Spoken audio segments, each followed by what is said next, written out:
नताशा को यह भी पता था कि फिलहाल के लिए यह भेड़िया ही सबसे बड़ा खतरा है। नताशा अपनी तरफ से पूरी जान लगाकर दौड़ रही थी और भेड़िया, जो कि जंगल में रहने का आदी था, वह भी नताशा को काफी दूर तक चेज करके लेकर आया। और अचानक ही एक जगह जाकर नताशा ने देखा कि भेड़िया अब उसके पीछे नहीं बल्कि उसके आगे है और उसे आगे से घेर चुका है। और यह देखकर नताशा की आंखें डर और घबराहट से बाहर आ गईं। अब उसके हाथ पैर कांप रहे थे। अचानक ही भेड़िया को अपने सामने देखकर नताशा का गला सूखने लगा। अब वह जैसे ही कुछ सोच पाती, अचानक ही भेड़िया ने उसके ऊपर अटैक कर दिया और नताशा के मुंह से एक जोरदार चीख निकली, नहीं नहीं, आ। और इस चीख के साथ ही नताशा अचानक ही जमीन पर गिर गई।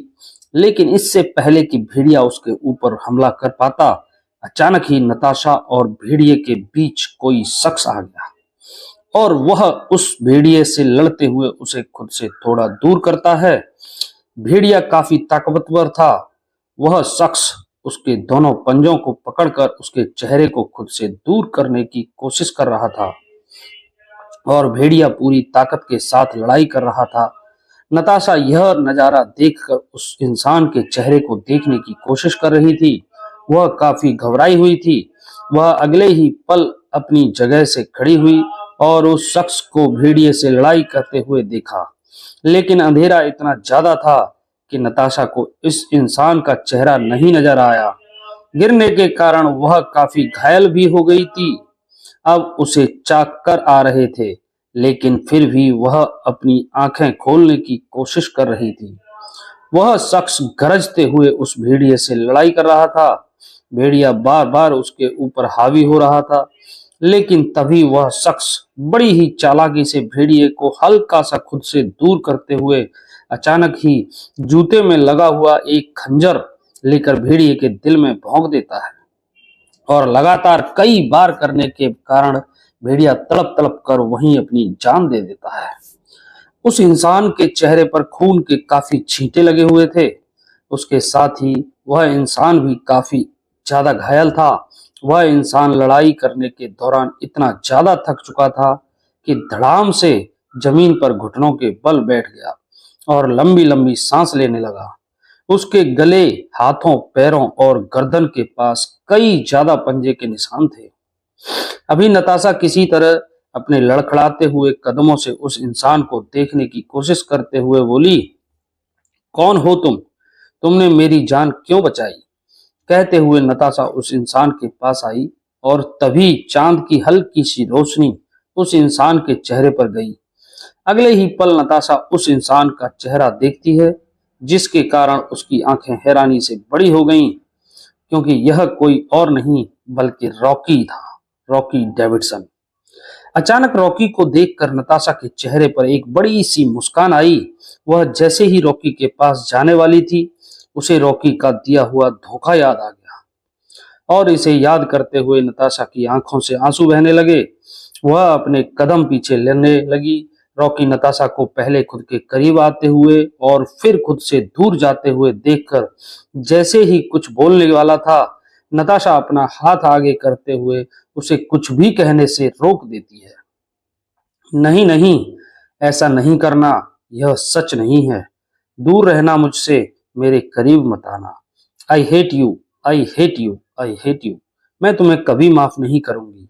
कहते हुए नताशा अचानक ही वहां से उल्टे पैर भागने लगती है और नताशा को इस तरह देखकर रॉकी का दिल दर्द से टूट रहा था। वह नताशा को एक बार फिर जंगल में एक तरफ भागते हुए देखकर अचानक से अपनी जगह से खड़ा हुआ और लड़खड़ाते हुए कदमों से उसके पीछे दौड़ते हुए बोला, नताशा रुक जाओ, इस तरफ मत भागो, आगे खतरा है। नताशा मेरी बात सुनो, तुमने जो देखा वह गलत था, वह झूठा था। कहते हुए रॉकी नताशा के पीछे पीछे भाग रहा था, लेकिन नताशा उसकी बात सुनना ही नहीं चाहती थी। वह बहुत रो रही थी। भागते भागते फिसलने के कारण अचानक ही नताशा का पैर फिसल गया और वह धड़ाम से जमीन पर गिरी। और तभी रॉकी उसके पास पहुंचा, लेकिन अब उसने देखा नताशा बेहोश हो चुकी है। उसके माथे से खून बहने लगा था और यह देखकर रॉकी काफी घबरा गया। वह जल्दी से नताशा के बगल में बैठकर उसे अपने सीने से लगाते हुए उसके चेहरे को थपथपाते हुए बोला, नताशा क्या हुआ तुम्हें? नताशा होश में आओ। नताशा प्लीज मेरी बात सुनो। कहते हुए रॉकी उसे उठाने की कोशिश कर रहा था, लेकिन नताशा ने कोई भी रिस्पॉन्स नहीं दिया। अब रॉकी ने उसके नाक के आगे अपनी उंगली लगाकर चेक किया और उसकी धड़कनों को सुनने की कोशिश की। रॉकी समझ चुका था नताशा सदमे के कारण बेहोश हो गई है। अब रॉकी नताशा को अपनी गोद में ब्राइडल स्टाइल में उठाता है और उसे यूं ही गोद में उठाए हुए अपने कदम आगे की तरफ बढ़ा देता है। वह रास्ते से चलते हुए अपनी गोद में बेहोश पड़ी नताशा को अपनी दर्द भरी निगाहों से देख रहा था। इस वक्त उसकी आंखों में कुछ इमोशंस हैं जिसे वह बयान नहीं कर पा रहा। थोड़ी ही देर बाद रॉकी ने अपनी नजर घुमाकर पूरे जंगल की तरफ देखा।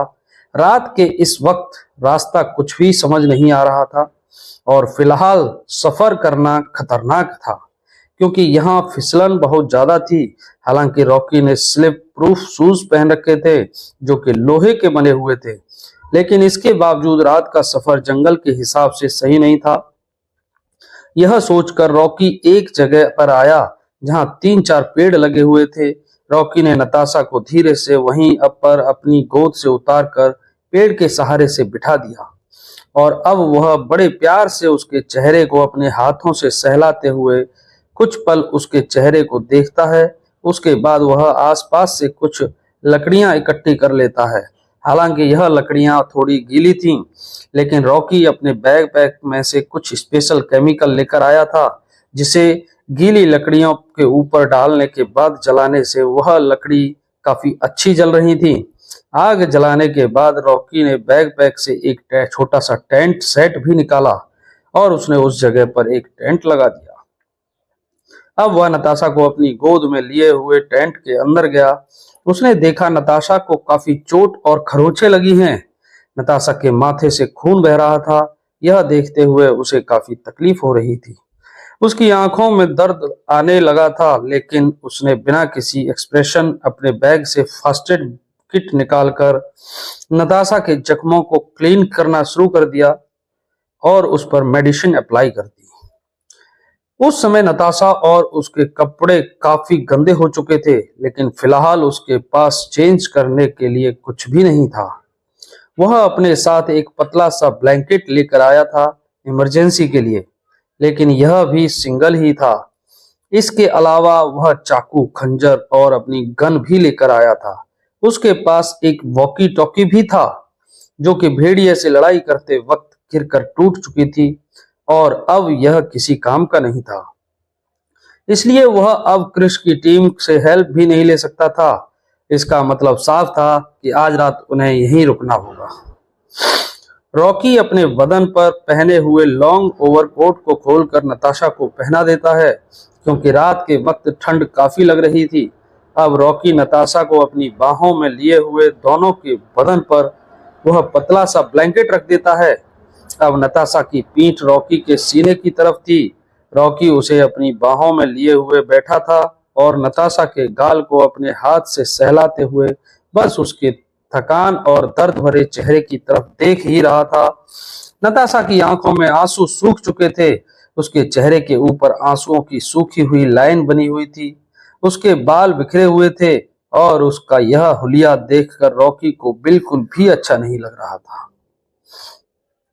न जाने क्यों रॉकी उसके चेहरे को देखते हुए उसके एक गाल को अपने हाथों से सहलाते हुए नताशा को अपने सीने से लगा लेता है और अपनी आंखों में दर्द लिए नताशा से बोला, आई एम सॉरी नताशा, मुझे मालूम है तुम्हारी इस हालत का जिम्मेदार कहीं ना कहीं मैं हूं, लेकिन मेरा विश्वास करो नताशा, मैंने यह सब जानबूझकर नहीं किया। मुझे नहीं पता तुम्हारे लिए मेरे दिल में क्या है और क्या नहीं, बस इतना जानता हूं कि मैं तुम्हें दर्द में नहीं देख सकता। कहते हुए रॉकी काफी देर तक उसके चेहरे की तरफ देख रहा था, लेकिन न जाने क्यों आज नताशा को देखकर उसका दिल बेचैन हो रहा था। उसकी आंखें नताशा के होठों और सूखे हुए मासूम से चेहरे पर पड़ी और वहीं ठहर गईं। रॉकी खुद को काबू करने की कोशिश कर रहा था, लेकिन आज उसका दिल उससे बगावत कर रहा था। वह बेहोश पड़ी नताशा के होठों को देखते हुए धीरे धीरे उसकी तरफ झुकने लगा और कुछ ही पल में उसने नताशा के होठों पर अपने होठ रखकर उसे किस करना शुरू कर दिया। नताशा को इस बात का एहसास भी नहीं था, लेकिन रॉकी अपना कंट्रोल लूज करने लगा। उसने पहले नताशा के होठों पर लाइट किस किया, लेकिन धीरे धीरे वह अपनी किस को और भी डीप करने लगा। वह धीरे से उसके होठों को अपने होठों में लेकर किस कर रहा था।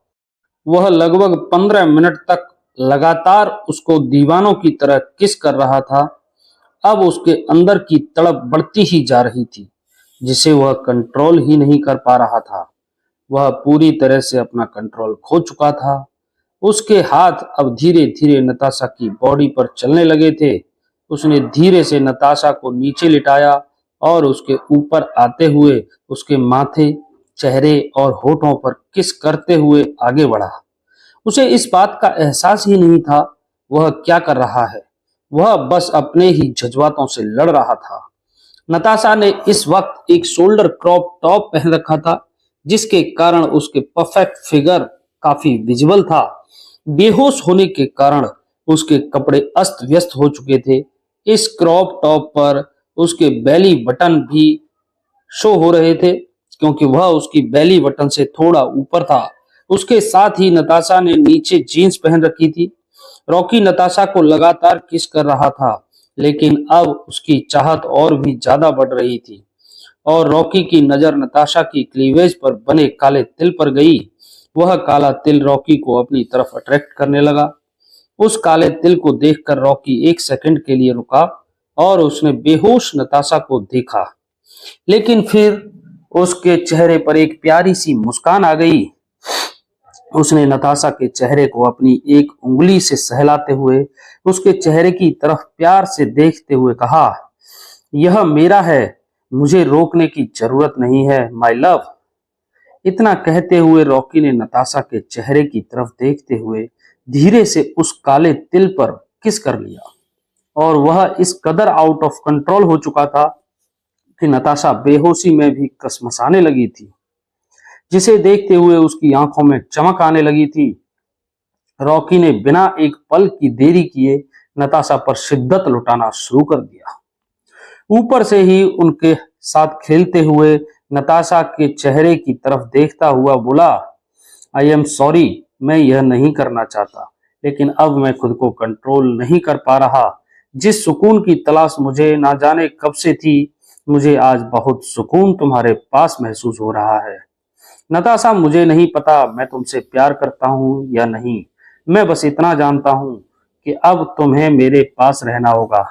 मेरा सुकून मेरा दिल का चैन बनकर तुम्हारे होश में आने के बाद हमारी एक नई शुरुआत होगी नताशा। लेकिन फिलहाल के लिए मेरे बेचैन दिल को जो सुकून चाहिए वह सिर्फ तुम दे सकती हो। नताशा, मैं जानता हूं मैंने तुम्हें बहुत हर्ट किया है, पर अब नहीं करूंगा, क्योंकि तुम्हारे हर्ट होने से अब मुझे भी हर्ट होने लगा है। और आज मैं जो तुम्हारे साथ कर रहा हूं वह मैं अच्छी तरह से जानता हूं कि यह गलत है। फिर भी मुझे माफ कर देना, लेकिन मैं यह करने से खुद को रोक नहीं सकता। यह जानने के बावजूद कि यह गलत है, मुझे आज यह सही लग रहा है वाइफी। कहते हुए एक बार फिर शुरू हो गया। रॉकी बंद आंखों में उसके चेहरे पर आज उसे एक सुकून की झलक नजर आ रही थी। उसके चेहरे पर एक हल्की सी ना दिखने वाली मुस्कान थी। वह दीवानों की तरह उसे किस कर रहा था। वह एक सेकंड के लिए नताशा से दूर नहीं हुआ और अपनी शर्ट को खोलकर तुरंत ही साइड में फेंका। न जाने क्यों उसे आज यह फीलिंग बहुत ही स्पेशल लग रही थी। उसे कुछ समझ नहीं आ रहा था वह यह क्यों कर रहा है, लेकिन उसे नताशा की चाहत बढ़ती जा रही थी। रॉकी उस पर इतना फोर्स लगा रहा था कि नताशा अपने बेहोशी में भी कसमसाते हुए लंबी लंबी सांस ले रही थी। वह न जाने कितनी ही देर तक नताशा की बॉडी से यूं ही चिपका रहा, उसके साथ अपनी मनमानी कर रहा था। हालांकि उसने अपनी लिमिट क्रॉस नहीं की। वह उसके बेली बटन से नीचे नहीं गया, लेकिन आज उसे देखकर उसके अंदर एक अलग ही रॉकी नजर आ रहा था, जो अपने होठों से ही इस लड़की को अपने अंदर उतार लेना चाहता था। उसकी दीवानगी और पागलपन उसकी हरकतों से साफ नजर आ रहा था। उसे नताशा को पूरी बॉडी पर किस किया। रॉकी लगातार लगभग 2 घंटे तक उसके साथ मनमानी कर रहा था और फाइनली कुछ देर बाद उसके चेहरे पर एक सुकून भरी मुस्कान थी।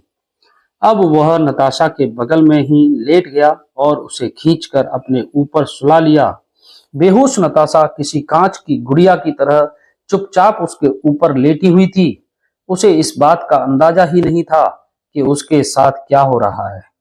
नताशा को अपने ऊपर सुलाने के बाद रॉकी ब्लैंकेट के ऊपर से ही उसको सहलाते हुए उसके चेहरे की तरफ देखते हुए बोला, डोंट वरी वाइफी, आज मैं जो भी कर रहा हूं उसकी रिस्पॉन्सिबिलिटी मेरी है। तुम्हारे होश में आते ही मैं तुम्हें सब समझा दूंगा और आज मैंने जो किया है मुझे इसका कोई गिल्ट भी नहीं है, क्योंकि तुम तो मेरी हो। बस मुझे ही समझने में देर हो गई, पर फाइनली मुझे रियलाइज हुआ कि तुम वही हो जिसकी जरूरत मुझे है।